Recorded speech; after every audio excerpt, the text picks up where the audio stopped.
My wife, Elaine, had ESP. No, really. I was skeptical at first, too, but over the years of our married life together, the number of times she predicted something before it happened was too numerous to discount it. She knew who was on the phone before we even answered the call. She would inexplicably tell me another route on the highway and then find the first route blocked. A purchase decision would be delayed because she felt something would happen to a particular item, which it almost always did. We both felt that her ESPs were real. Elaine was also very prone to daydreaming.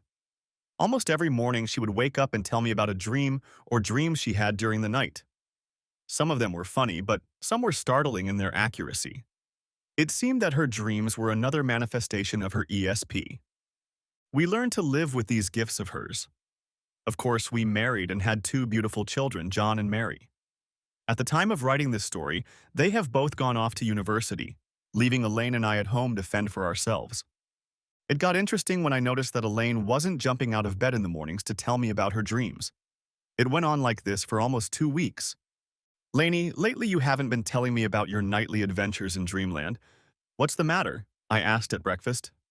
"Oh," she replied, a little embarrassed. "They were even too weird for me. I don't think you ought to listen to them," she added. Now every husband knows that such a remark is simply an invitation to further action. "Come on, Lainey.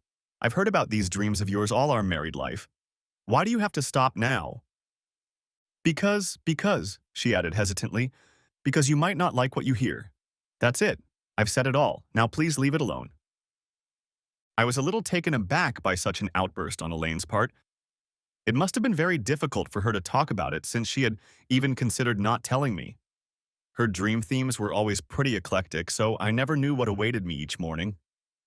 But this was something out of the ordinary. A list of things she didn't like to talk about ran through my mind. The death of her parents, the early scare with John right after he was born, Mary's mysterious one-night stand disappearance when she was 18, her past boyfriends, though we often talked about them and my girlfriends early in our married life. I knew I needed to leave it at that for now. I knew it would all come out eventually, and all I had to do was be patient, like a good husband. Which, without blowing my trumpet too loudly, I did. I spent my entire working life as an accountant, and while the money I made wasn't fantastic, it was a steady income that provided our family with a middle-class life. I can honestly say that I was a balanced person, slow to anger but quick to laugh at life's funny moments. Our home was always filled with laughter and good-natured fun. In those moments when I needed to be tough, I was. In raising two children, there are difficult times as well as periods of absolute joy. Elaine and I had a very comfortable relationship. After the white-hot passion of our early married life, we had moved on to a more relaxed, unspoken partnership in which old passions flared up from time to time. We both came to terms with this. We talked about this change often, but agreed that we regretted nothing in the way our lives had turned out. Money was fine. Health was fine. The promise of grandchildren sometime in the future and the opportunity to travel. All good. Of course, this dream really tormented Elaine. The restraint continued for another 2 weeks until, one morning, as I was making breakfast, she burst into the house and sat upright on the floor.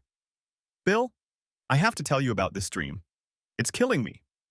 Elaine was almost distraught. We always discussed things with each other. Sometimes the telling was awkward and caused heated discussions.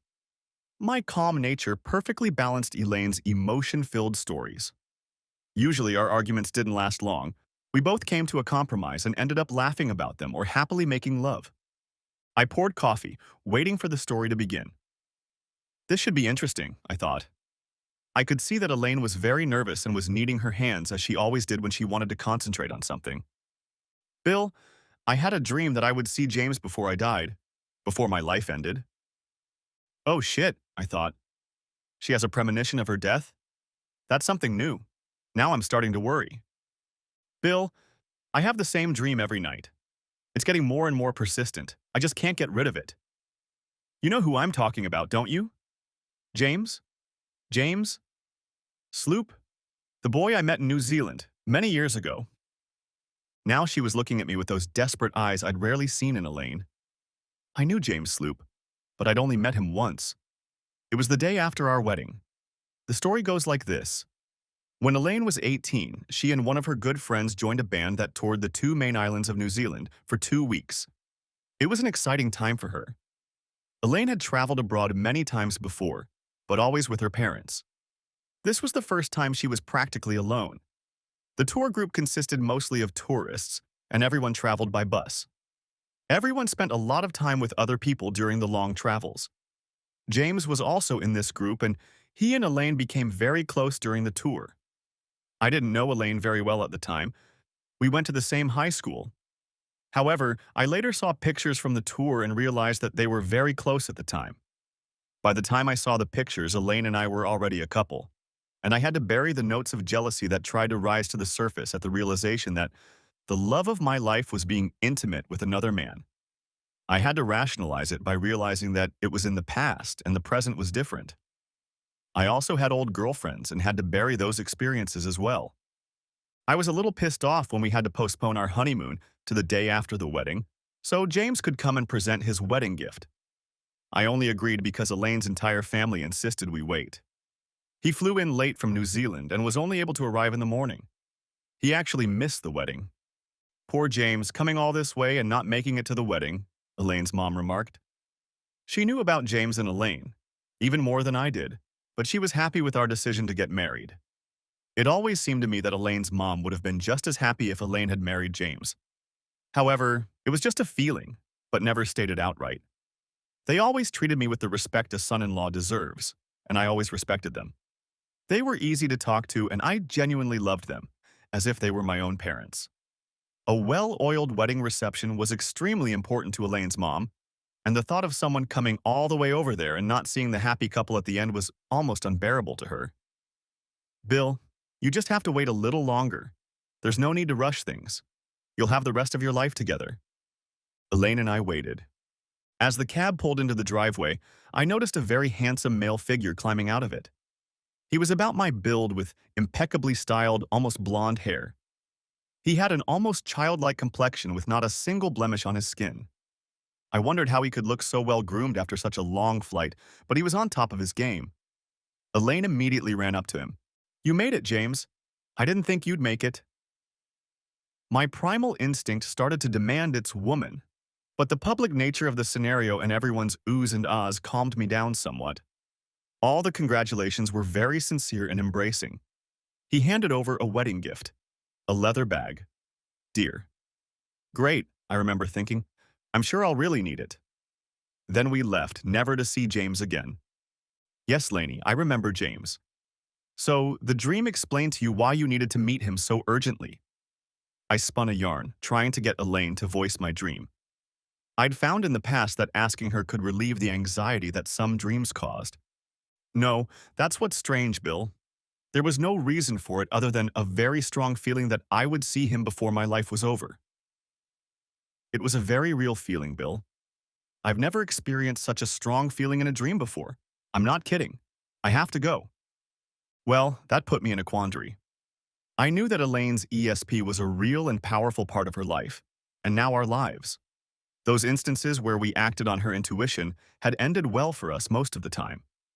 But the funny thing about ESP is that you don't always get the full picture. It's like driving a car with a dirty windshield. You only get a glimpse of what lies ahead.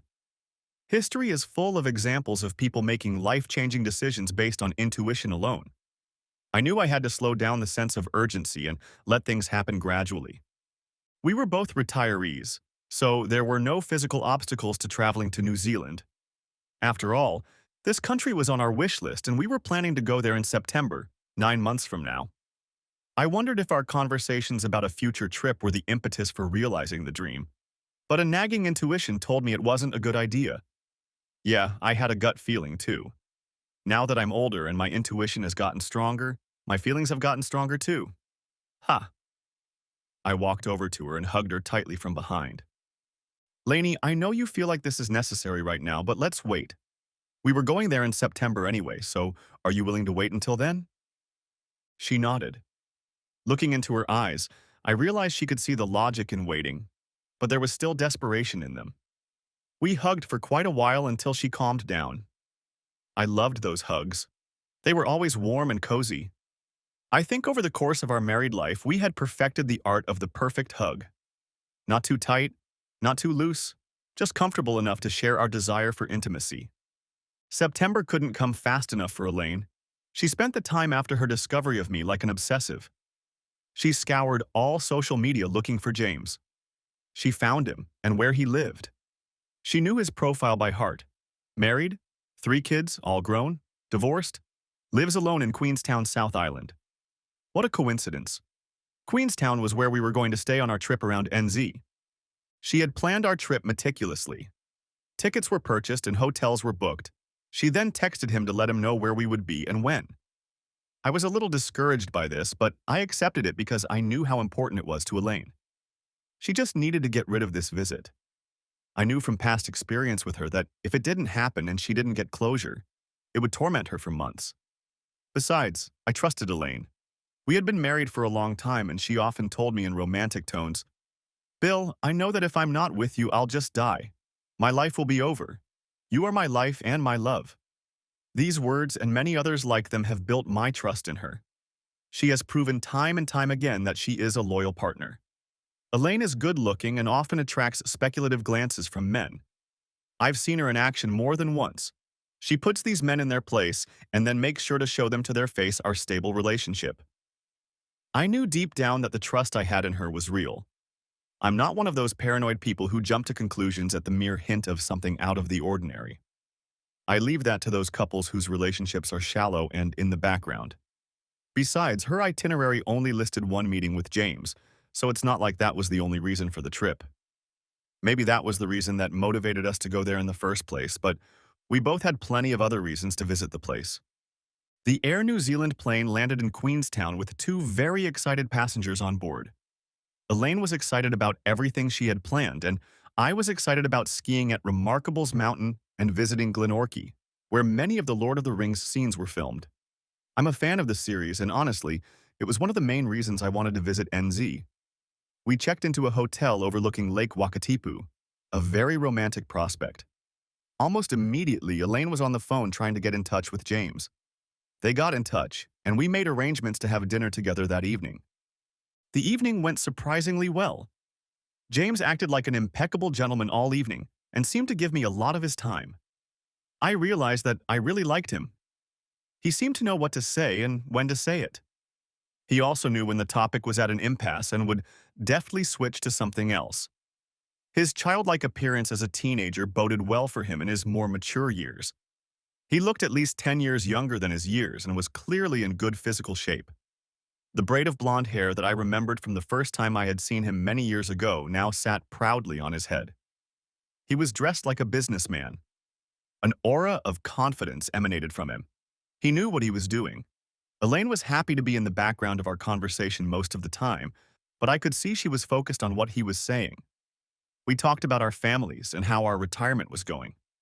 Any misgivings I had about this meeting quickly disappeared, and at the end of the evening we agreed to meet again in 3 days.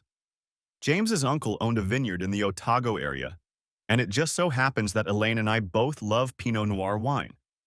To fit this into Elaine's detailed itinerary, we had to forego one of the activities, but given the company and opportunity, it was worth it.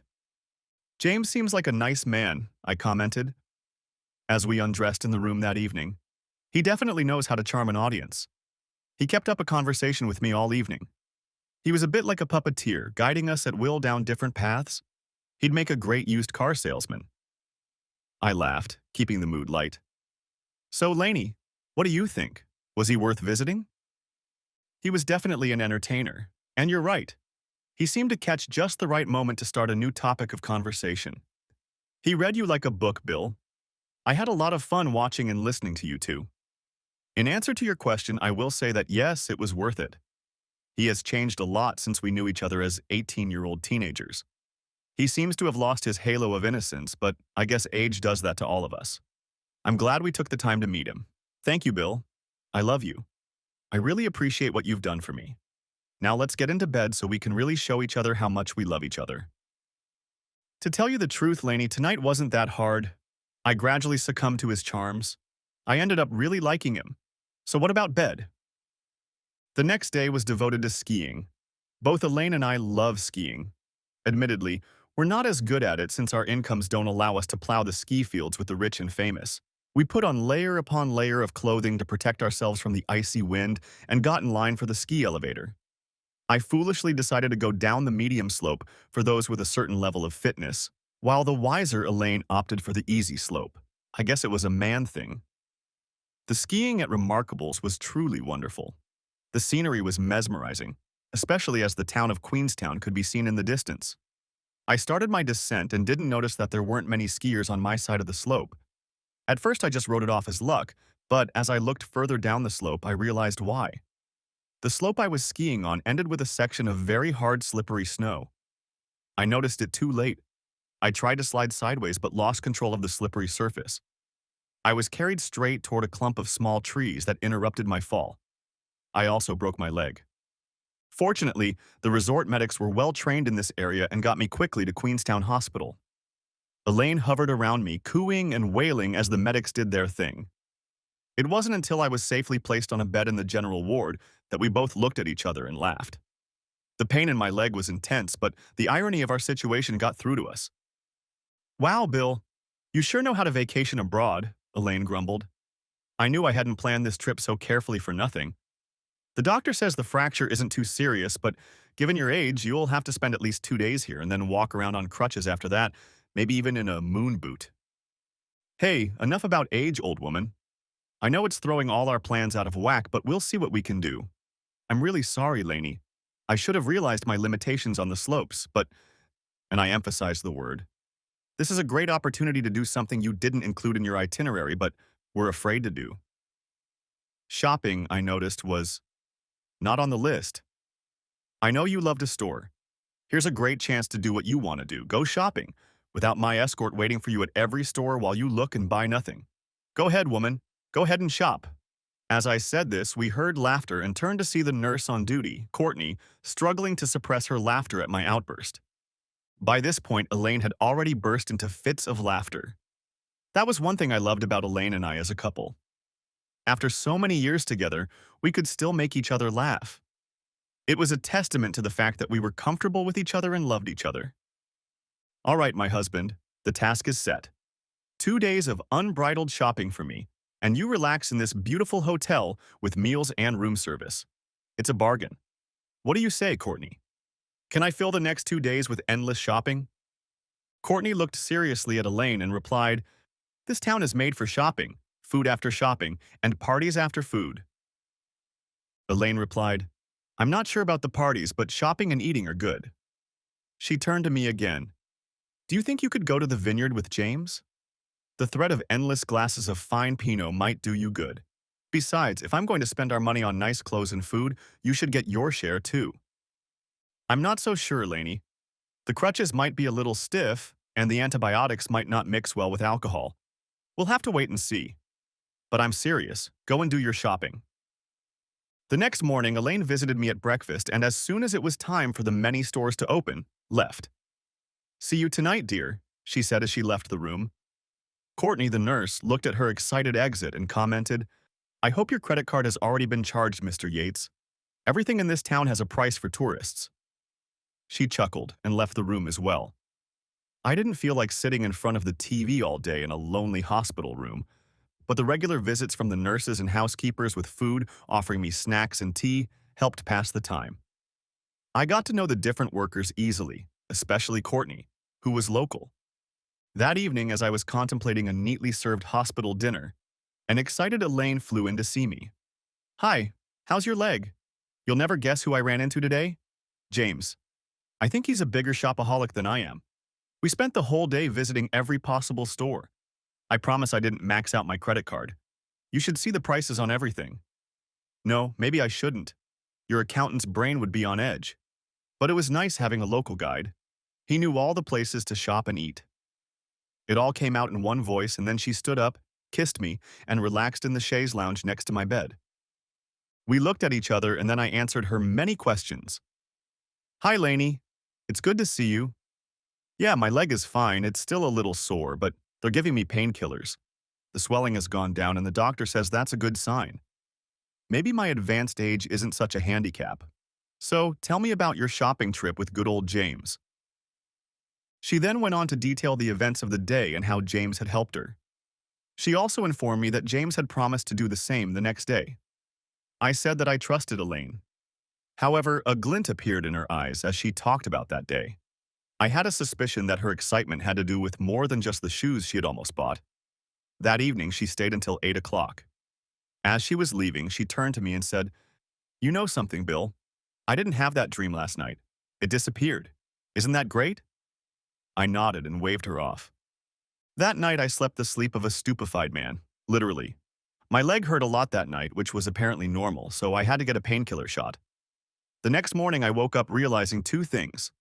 First, the late hour, and second, the fact that Elaine was sitting next to the bed, looking very tired and nervous. "Hi, sleepyhead," she whispered. "I thought I was going to have to go shopping today without talking to you. The nurse said your leg was bothering you last night and had to knock you out with some miracle drugs. How is it now?" The look of concern in her eyes made me feel a little sorry for her, so I didn't bother talking about the leg. "Hey, Lainey," I mumbled inaudibly. "I'm fine. Unfortunately, I'll probably be here a little longer. There are a few blood vessels that are bothering the doctor. She came in last night after scanning my leg. Apparently, there is a hint of a hematoma. I'm going to rest and take my meds. What about you? Did you sleep well? You look a little tired this morning. Did that dream come back?" There was a slight hesitation that I didn't pay attention to at that moment. "No, Bill, I didn't have that dream anymore. I'm so glad I had it. It's been a part of my consciousness for so long that I find it strange that I don't see it anymore. Anyway, I was going to go shopping again today, but do you want me to stay with you? You look a little worse than usual today." "Lainey, I'm going to be bad company all day, I think. I'll be in and out of sleep while the meds work. And you go and do what we said. Pedal till you drop. Now go. I think they've already opened." She left the room again, and I sank back into sleep and non-sleep. Nurse Courtney entered my fog several times. "Your wife certainly can dance, Mr. Yates. But I want to warn you about an old local who has seen all the sights and knows the people here. That man she dances and spends time with is a snake. Be careful of him. This, I tell you from personal experience." Then she left again. I wasn't sure if what I had heard was some kind of dream or not. However, I didn't have the consciousness to fully digest what was said, so I just fell asleep. I woke up to the smell of dinner waiting for me on my bedside table. The food helped me come to my senses, which probably wasn't the best idea. My leg hurt like hell. After dinner, I settled back on the pillows in that peculiar half-lying, half-sitting position. At that moment, Elaine came into the room. She looked tired and a little fidgety. "Hi, Bill. Sorry I'm a little late. How was dinner?" Then she kissed me on the cheek. "Hi, Lainey, the usual.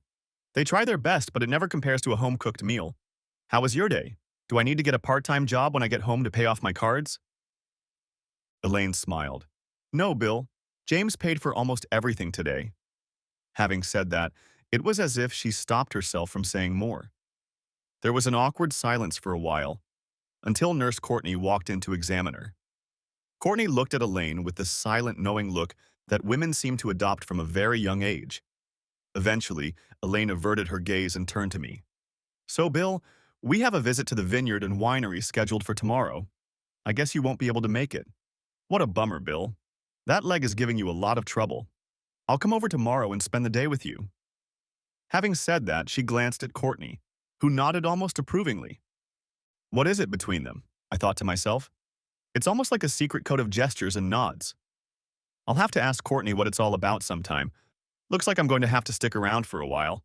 I'd ask Elaine, but I know she's dying to go shopping. Absolutely not, Lainey. I really appreciate you coming. I miss your company, but I know there's nothing more boring than sitting in the hospital. I know you want to be here with me, but this is your holiday too. I'm sorry my stupid prank is wasting your time too. Go have a good time at the vineyard. Promise me you'll bring back a case of great wine that we can share when I leave here." Elaine couldn't contain her delight. "Okay, thanks, Bill. I'll see you tonight. Remember to treat the nurses well." And then she was gone. Courtney sat in the room for a while longer and was about to get busy with someone else when I beckoned her over to me. "Courtney, can I talk to you for a minute?" She hesitated but stayed. "I'm very sorry, Mr. Yates. I shouldn't have said anything to you before.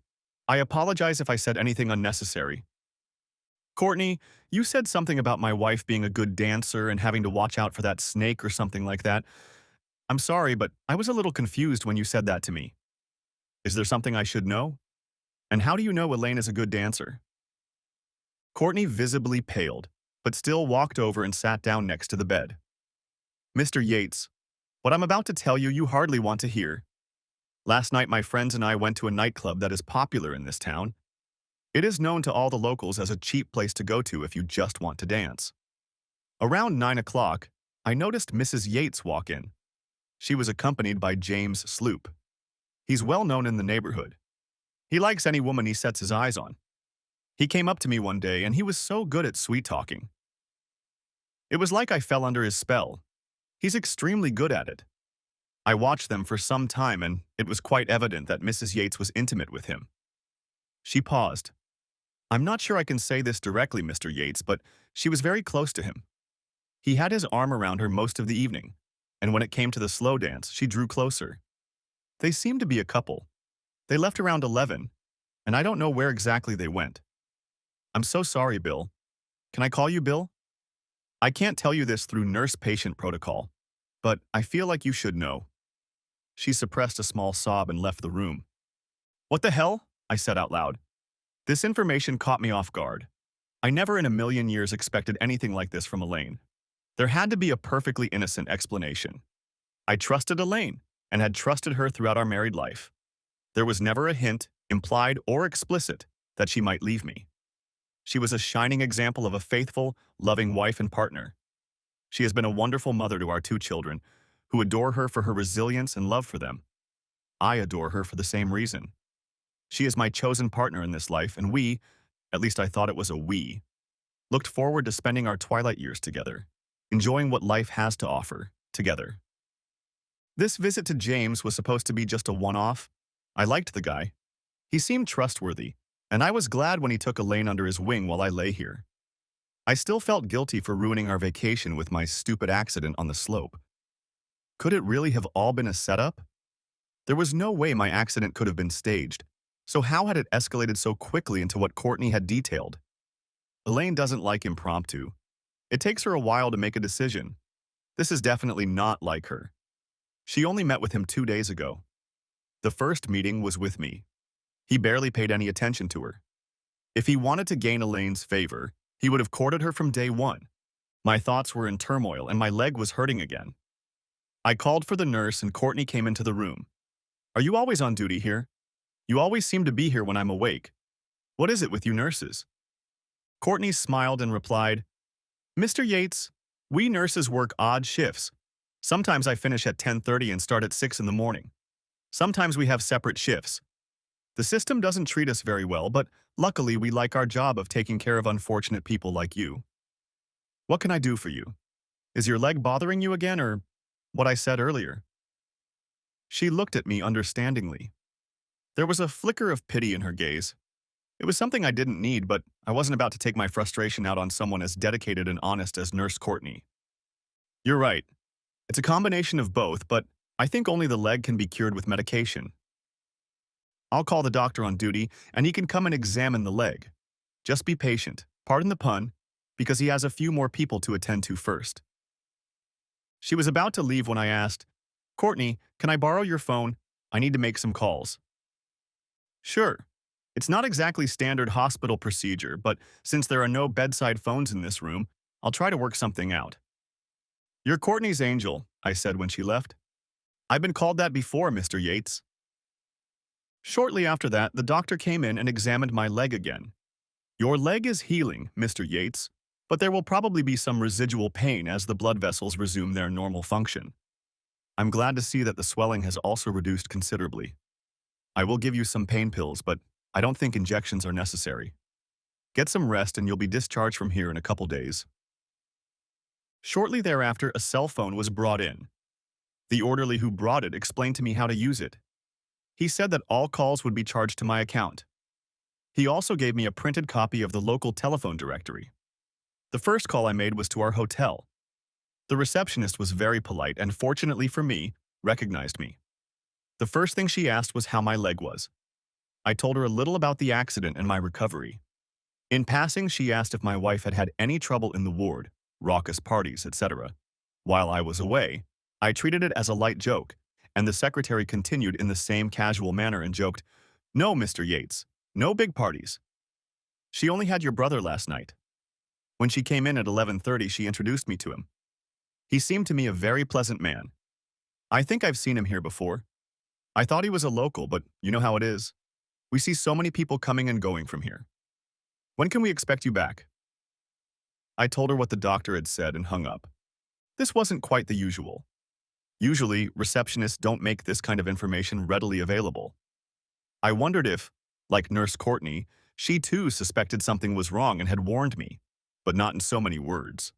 I was seething with rage, piecing all the facts together. Elaine goes shopping all day with James, who helps her a lot.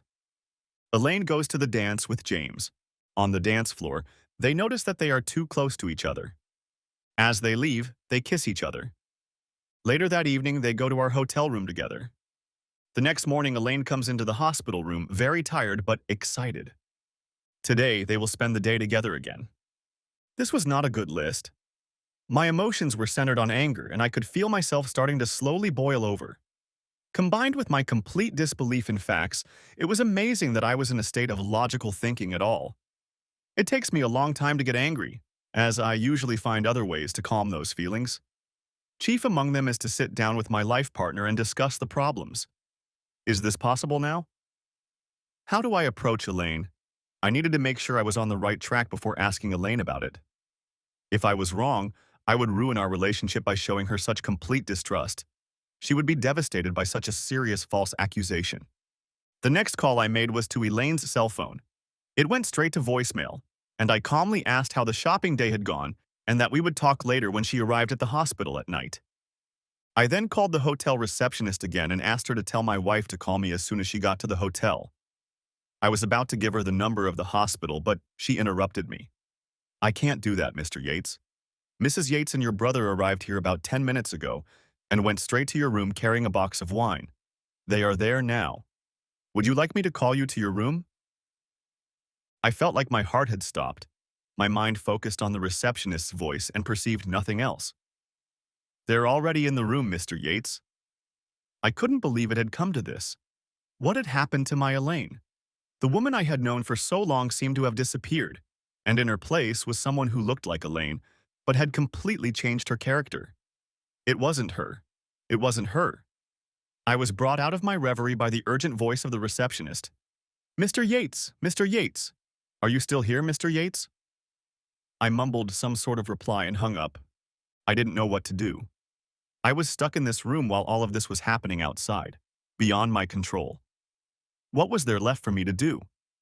As I sat there as if in a fog, Nurse Courtney walked in to give me an obs. "Mr. Yates, you look terrible. Are you feeling okay? Please lie down. I need to take your blood pressure, etc. Relax, please." She made me lie down and put a cuff on my arm. When the machine took a reading, she looked concerned. "Your blood pressure is too high, Mr. Yates. You need to relax. Is there anything I can do?"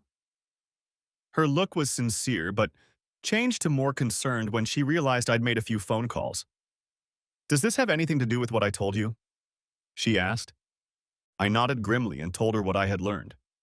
"Oh, Mr. Yates, Bill, I'm so sorry. I knew I should have kept my mouth shut. It's all my fault. I started all these doubts and investigations." Now she was visibly upset. I told her that nothing was her fault and that if she hadn't told me what she knew, I would have found out some other way. "Is there anything I can do to help, Bill?" I thought about that question for a long time. What could a nurse stuck in a hospital do? She's just as stuck here as I am. It dawned on me that there might be a way to get proof of what Elaine was allegedly doing. I needed proof before I could do anything about it. "Courtney, do any of your friends have any free time right now? I'll pay them generously for their time. I need them to be free tonight and tomorrow." She thought for a moment, then, remembering someone, brightened. "Yes, Nicole, the nursing student, has the day off now. I'm sure she could use the extra money. You know how students are. What do you want her to do?" I told her what I wanted, and she immediately called Nicole with my suggestion. It must have taken some time to convince Nicole, but when Courtney mentioned payment, generous payment, the objections seemed to disappear.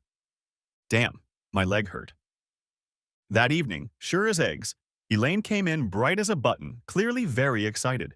She had a smug and satisfied expression on her face. Hi, Bill. Missed you today. How's your leg? You don't look so good. Hello to you too, Elaine. Leg's a little better. The doctor said I'll be discharged in 2 days, so I'm sorry, you can be alone for a little while longer. Don't worry about it, Bill. I can take care of myself. By the way, the trip to the vineyard was a lot of fun. We spent the whole day there. It's amazing that I can walk straight after all that tasting. James and his brother gave me a tour of the entire farm. I'm so sorry you missed it. We got back just in time for me to get there. I have to say, I'm really tired. Do you mind if I leave early tonight? I need to go to bed. You and I were planning on going to Glenorchy tomorrow, remember? The driver is still booked, so I'll go and I promise to take lots of pictures for you. She got up to leave. Sure, and thank you, Elaine. I'll see you tomorrow night then. No point in coming here so early if you have to meet your driver. Love you and see you later. She lowered her eyes and replied, Love you too, Bill. I now knew for sure that everything that had been said about Elaine was true. She had blatantly lied to me about being in the vineyard all day. She wasn't. She spent at least half the day in the hotel room with James. Her other words began to take on a different meaning. All these tastings? I should go to bed. I'm so tired. It's amazing that I can walk upright. It was all quite innocent, but my state of mind was such that her words could no longer be trusted.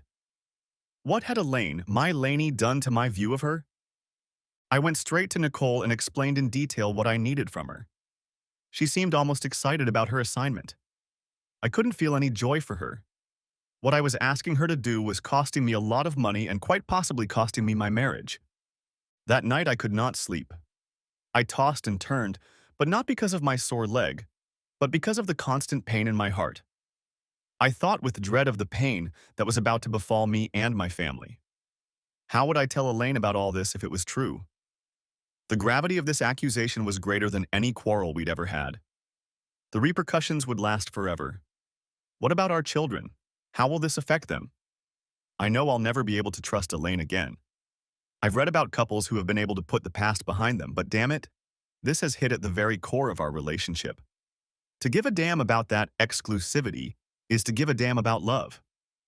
If that were true, Elaine's every word and action would have to be questioned and tested for validity. What kind of relationship was this? Certainly not one I could be a part of. I needed more proof. The next 2 days would show if Nicole would be able to get what I needed and feared. As usual, the 2 days passed. The doctor allowed me to go home to my hotel if I promised to take it easy. You won't be skiing again on this trip, Mr. Yates, he said as I left the hospital in my wheelchair, clutching my brand new crutches in my hands. The receptionist at the hotel greeted me like a long-lost friend and commented, We hope you can rest easy here, Mr. Yates. The room has been specially cleaned and refreshed for you. Having said that, she winked at me in a way that Elaine hadn't noticed she had done. There is also a welcome drink and some appetizers for you. Enjoy.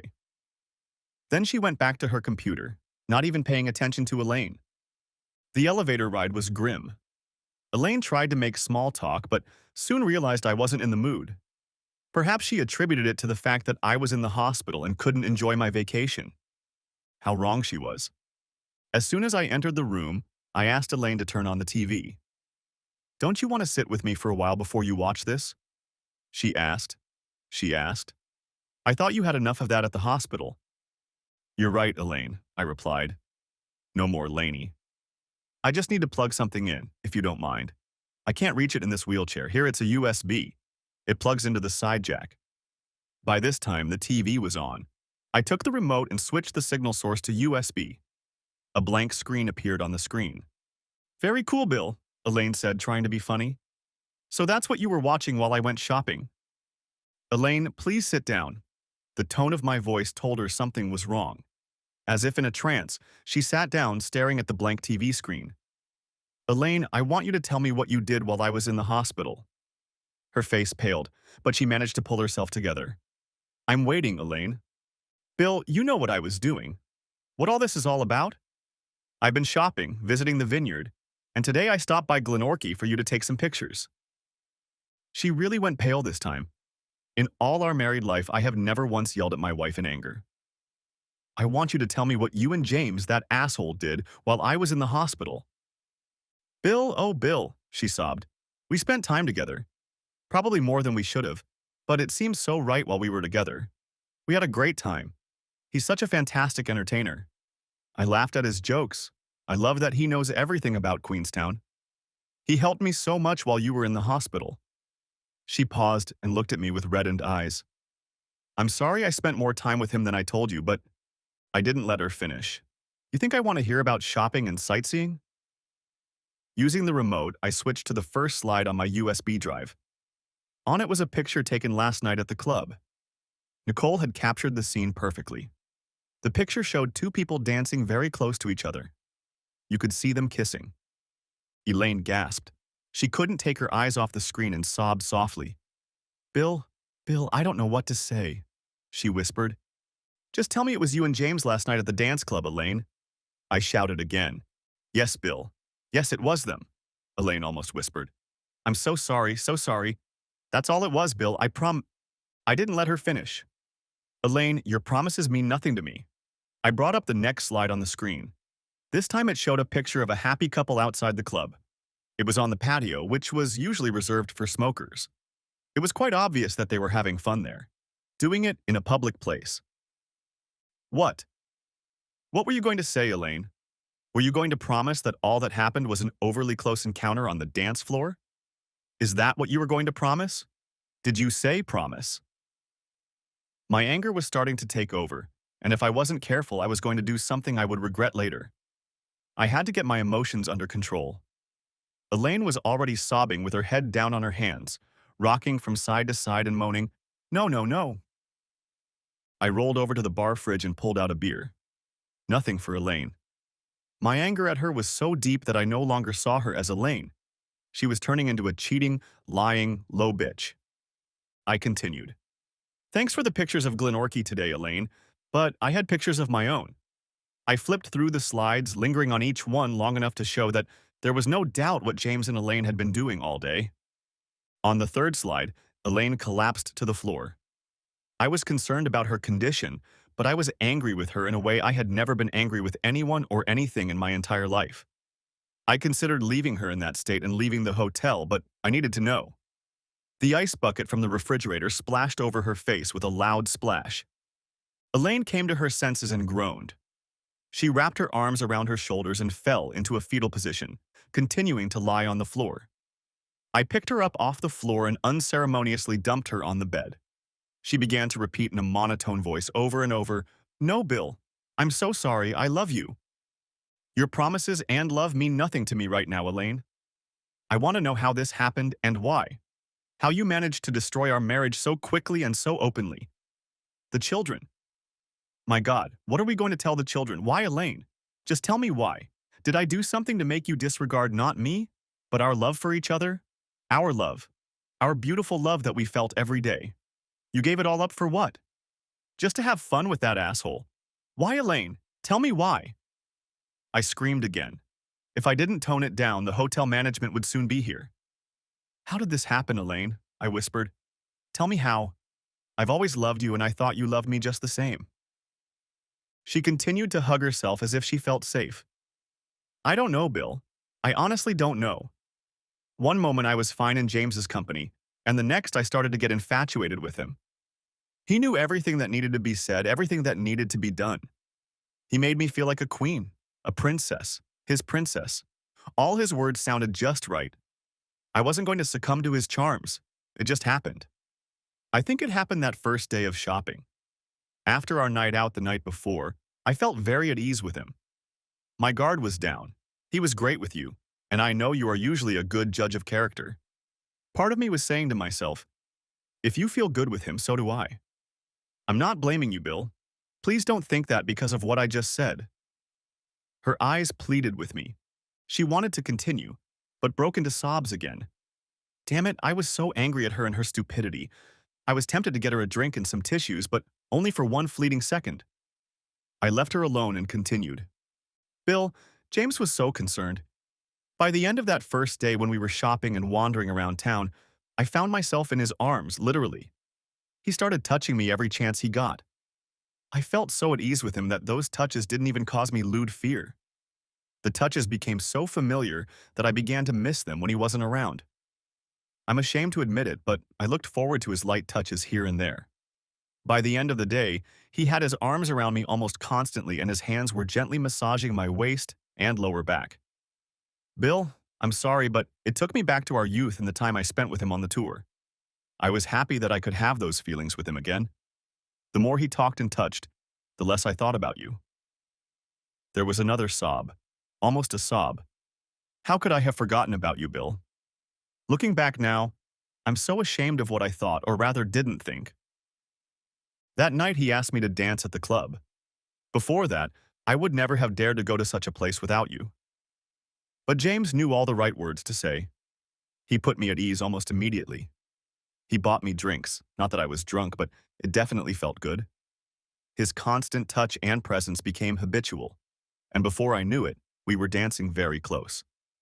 The whole time he was whispering to me about how good I looked, and how right he felt at this moment, and how he missed me and wanted us to be together. I think the combination of his constant compliments, booze, and all-consuming intimacy finished me off. By the end of the night, we were inseparable. Bill, how could I do this? You are the love of my life, and I could still stoop so low. When he finally drove me back to the hotel, I spent what seemed like hours in the shower. I wanted to wash away all traces of what had happened, especially before seeing you again. I almost died when you commented on how tired I looked when I saw you the next morning. But Bill, I was still looking forward to the day I would see James again. What's wrong with me? She began to knead her hands and beat her head restlessly with her open palms, as if wanting to wake up from some terrible dream. I still wanted to see him again. I damn sure wanted to see him again. He picked me up from the hospital that morning. I fell under his spell again. We had dinner at some secluded cafe, off the main street. It was more suited for a young married couple than for him and me, but I felt like we were a couple. How unattractive. I loved the attention he gave me, and I craved more. She was almost screaming now. The enormity of what she had done was beginning to dawn on her. It didn't make me feel any better, but I knew I had to find out the rest. With every word she said, every sneaky detail she confessed, I grew angrier. But still, I let her continue. My silence must have bothered her, but she continued. After breakfast, he invited me into town again.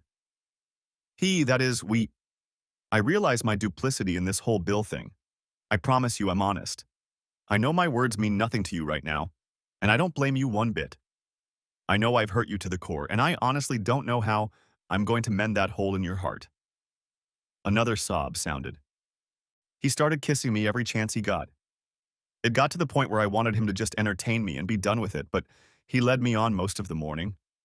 I felt like his princess. He was a knight in shining armor, but in my mind I wanted him more than anyone else. And he knew it. He played me like a musical instrument. He was the master musician, and I was his toy. He knew exactly when I was in his hands and wasted no time inviting me to his house. Like a robot, I accepted. I didn't think about anything else. It was like I was someone else. A real, loving, faithful mother and wife was gone. That's what happened. We were in trouble. I had to stop. I should have seen you. The guilt of what I had done began to surface, and I got out of there as fast as I could. I got home, took a shower, and tried to gather my thoughts. What on earth have I done? Stop, Elaine. You've betrayed everything we promised each other. I could barely speak. You showed up at the hospital every day and every night, pretending everything was fine, while you yourself entertained yourself behind my back every chance you got. There's no fixing that, Elaine. It can't be fixed. I don't know where we go from here, but I don't think I can ever undo what I've seen and heard. I needed to hear from you about what you and that asshole James did. When you tried to whitewash everything at the beginning of our conversation, I realized that part of you still thinks there was nothing wrong with what you did. Why would someone like Shithead think it's okay to trample on someone else's marriage just to have a little fun? I learned that he has such a reputation here in Queenstown. He has ruined countless marriages. That's why his wife divorced him. He flirted with her from the beginning. Then Elaine did what drove the final nail in the coffin of our marriage. She defended him. Bill, no, it wasn't like that. I asked James why he was looking at me like that. He said that ever since we met as teenagers, he'd been in love with me. He said the worst thing he did was let me go then. If he had money, he would have followed me home and continued the relationship we so innocently started back then. He always thought about me, even when he got married. He was never satisfied with marriage. He wanted more, and that probably explains why he fought, why he left for other women. When I informed him of our visit, he was thrilled, and that's why we are where we are now. She looked at me again with pleading eyes. I couldn't believe this nonsense. Elaine was really on his side in all of this. She was trying to justify what they had done as a result of their treacherous relationship all those years ago. Unbelievable. What about you, Elaine? Why did you choose to do what you did? Don't tell me you felt the same way he did. I'd really like to know.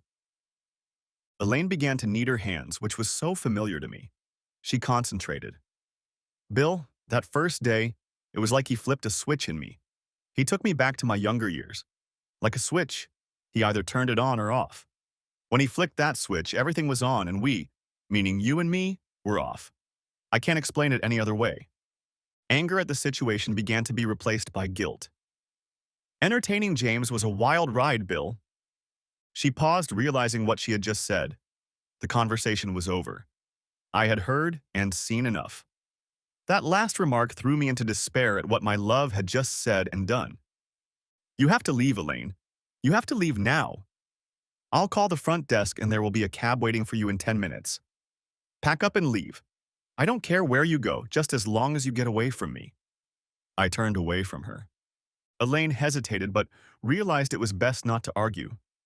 She pulled herself together as she continued to mutter, No, Bill, you are my life. Without you, my life is over. My life is over. My life is over. A cab came and she left. As she said goodbye to Mrs. Yates, the secretary smiled understandingly. She had seen it many times before, but she still had to be polite to hotel customers. I pondered Elaine's words and got angrier and angrier. I knew I had to do one more thing. Courtney, how are you doing? Nice to catch you on your own time. What's that? No, it didn't go well. And that's why I'm calling you. Can you give me a list of all the couples that asshole James broke up? Okay, thanks for trying. By the way, tell Nicole I'm very impressed with her work. I'll be at our hotel if you manage to find out anything. Okay, bye.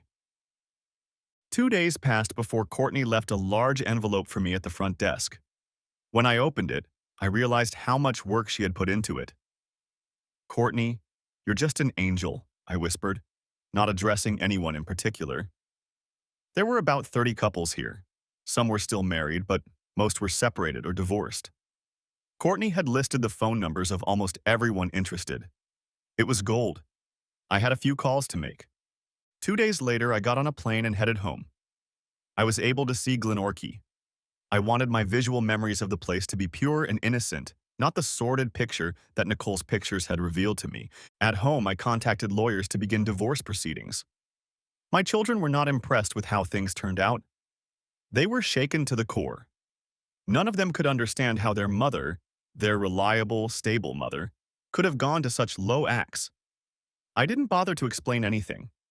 I would leave it all on the bitch's conscience, which is exactly what I now thought of her.